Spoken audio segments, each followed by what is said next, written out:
കാശ്മീരിലെ ലാസ്റ്റ് ദിവസമാണ്.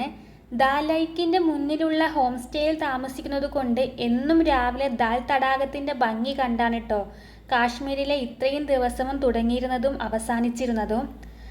ദാൽ തടാകത്തിലെ ഷിക്കാര റൈഡ് കാശ്മീരിലെ ലാസ്റ്റ് ദിവസത്തേക്ക് മാറ്റിവെച്ചതായിരുന്നു. 1 മണിക്കൂർ ഷിക്കാര റൈഡിന് 1500 രൂപയാണ് കേട്ടോ പറഞ്ഞത്.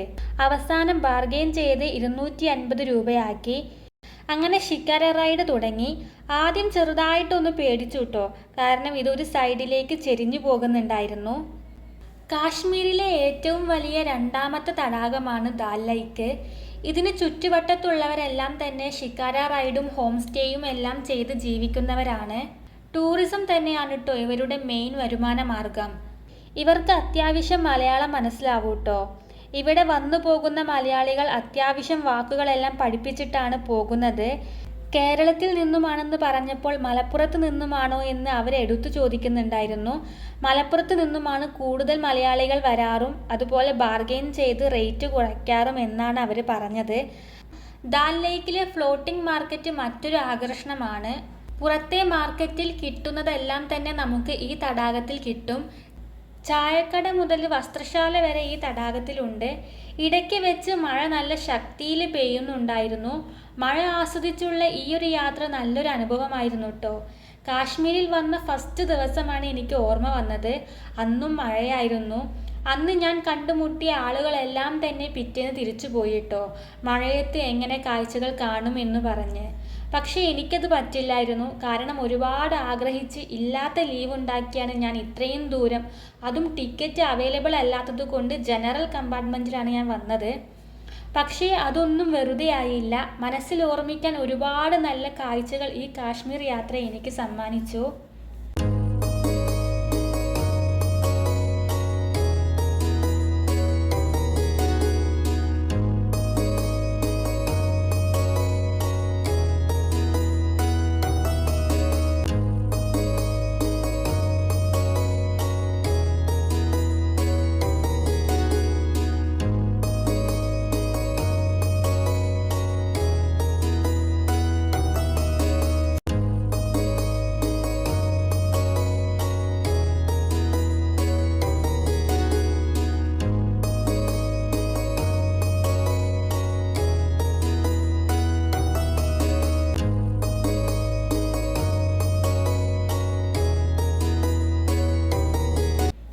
കഴിഞ്ഞ ജനുവരി ഫെബ്രുവരി മാസങ്ങളിലെല്ലാം തന്നെ ഈ തടാകം ഫ്രീസായി കിടക്കുന്ന ഒരുപാട് റീൽ കണ്ടിട്ടുണ്ടായിരുന്നു കേട്ടോ.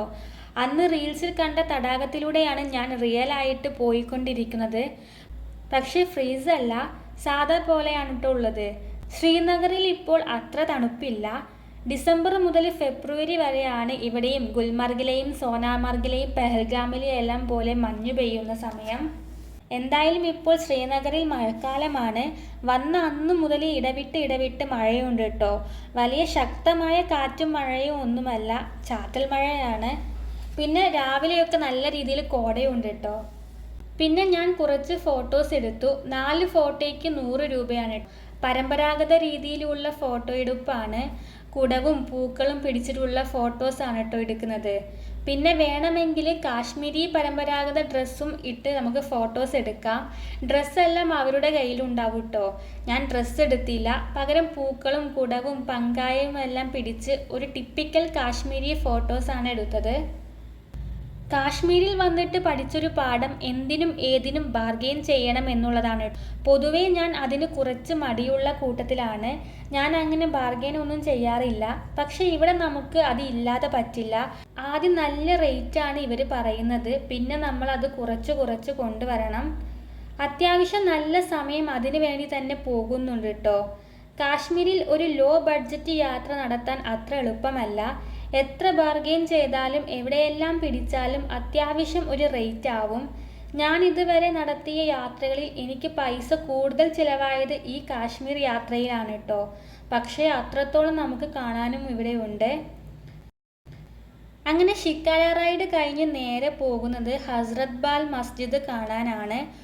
ഒരു വലിയ മാർക്കറ്റ് കഴിഞ്ഞിട്ട് വേണം അവിടെ എത്താൻ. വേറെയും ഒരുപാട് വഴികളുണ്ട് കേട്ടോ. എനിക്ക് ഗൂഗിൾ മാപ്പ് എടുത്തപ്പോൾ കാണിച്ചെന്ന വഴി ഇതാണ്. ഇത് ഇവിടുത്തെ ലോക്കൽ മാർക്കറ്റാണ്. വലിയ വിലക്കുറവൊന്നുമില്ല. സാധാരണ ടൂറിസ്റ്റ് സ്ഥലങ്ങളിൽ പോലെ തന്നെ കത്തി റേറ്റാണ്.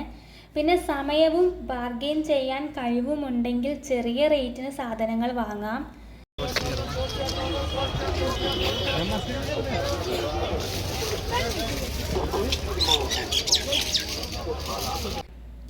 അങ്ങനെ കുറച്ചധികം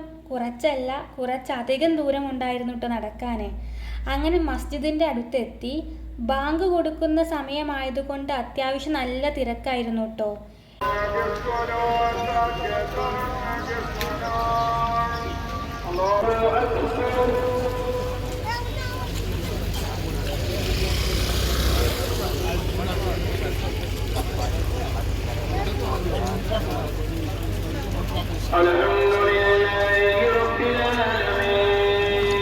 ഇവിടുത്തെ ഏറ്റവും വലിയ പ്രത്യേകത ഈ പ്രാവുകളാണ്. ഒരുപാട് പ്രാവുകൾ കൂട്ടത്തോടെ പാറുന്ന മനോഹരമായ കാഴ്ച നമുക്ക് ഇവിടെ കാണാം.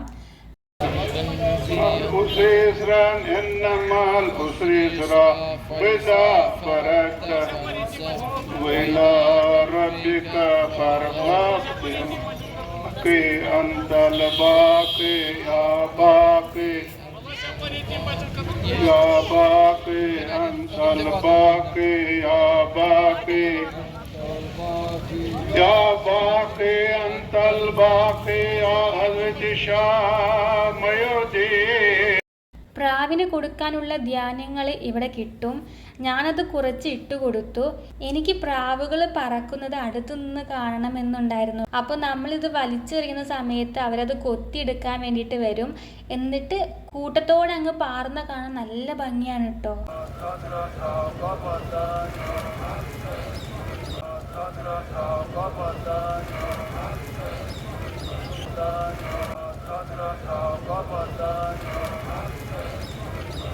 പേർഷ്യൻ ഇറാനിയൻ ശില്പകലയിലാണ് ഹസ്രത്തുൽ ബൽ മസ്ജിദിന്റെ നിർമ്മിതി.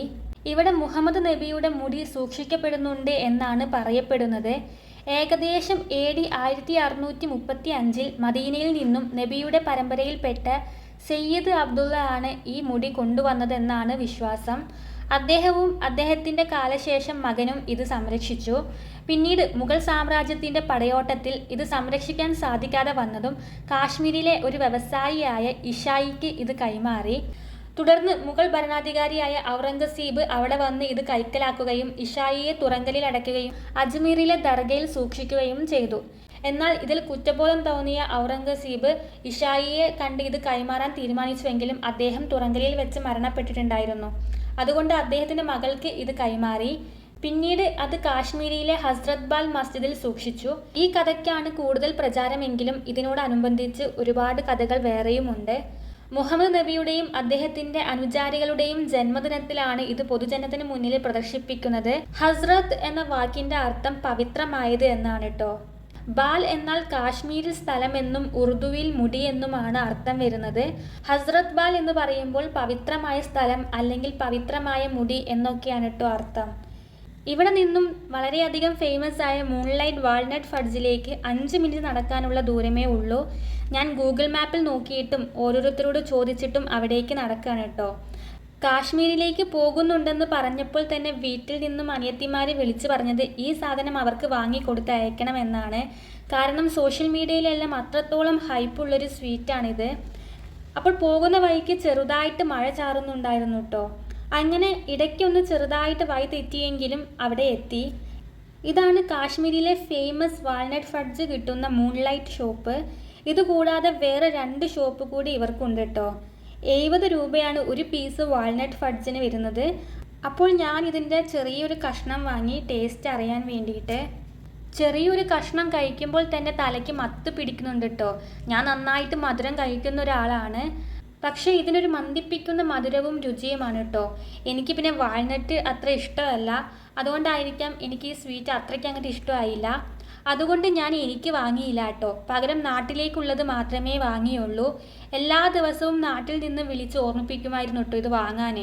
അങ്ങനെ വാൾനട്ട് ഫഡ്ജും വാങ്ങി ഞാൻ കാശ്മീരിൽ നിന്നും തിരിച്ചു പോവാണ് കേട്ടോ. രാത്രിയാണ് ഉധംപൂരിൽ നിന്നും ട്രെയിന്. ഇപ്പോൾ പുറപ്പെട്ടാലേ ഉധംപൂരിൽ കൃത്യസമയത്ത് എത്തുള്ളൂ. അപ്പോൾ ഇനി ഒരിക്കൽ വീട്ടിലെ എല്ലാവരെയും കൊണ്ട് കാശ്മീരിലേക്ക് വരണമെന്നാണ് കരുതുന്നത്. എപ്പോൾ നടക്കും എന്നൊന്നും അറിയില്ല. ഒരു 2-3 വർഷത്തിനുള്ളിൽ നടക്കുമായിരിക്കും. അപ്പോൾ ഈ കാശ്മീർ സീരീസ് ഞാൻ ഇവിടെ എൻഡ് ചെയ്യാണ്. മനസ്സിൽ സൂക്ഷിക്കാൻ ഒരുപാട് നല്ല അനുഭവങ്ങളുമായിട്ടാണ് കേട്ടോ ഞാൻ ഈ കാശ്മീരിൽ നിന്നും മടങ്ങുന്നത്.